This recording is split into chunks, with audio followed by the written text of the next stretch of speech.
જેનું શું ખાય છે દીકુ તું? દહીં ખાય છો? કેવું લાગે? મસ્ત મસ્ત. મીઠું મીઠું છે. મીઠું મીઠું છે. ઓકે. મમ્મા મને બહુ દહીં ભાવે. ઓહો હો, તો કેટલું બધું જેનું ને દરરોજ દહીં ખવડાવવાનું કા જેનું? હા. દહીં ખાઈ તો આપણે કેવા થઈ જાય? ચાડિયા પાડિયા થઈ જાય. એવું તાર થવાનું છે? ઈ એક દીમાં કેટલા દહીં ખાશે કેમ? હા. મમ્મી 10 દહીં તો ખાશે. હું દહીં ખાઉં પછી મોટી થઈ જાવ રમે છે. તો હજી 4 વર્ષની છે. ના 3 વર્ષની છે. જેનું કેટલું બધું દહીં ખાય પછી જેનું કવડી થઈ જાય?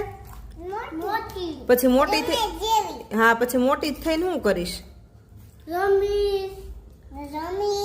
ભણીશ નહીં?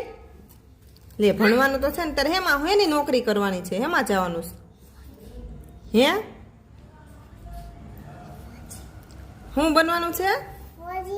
ફોજી. ફોજી પેલા ભણવાનું પછી ફોજી બનાય. એની માટે હું કરવું પડે કે પોલીસ બનવાનું છે. પોલીસ બનવાનું છે તો પોલીસ બનવા માટે ભણવું પડે. હા ટ્રેનિંગ કરવી પડે.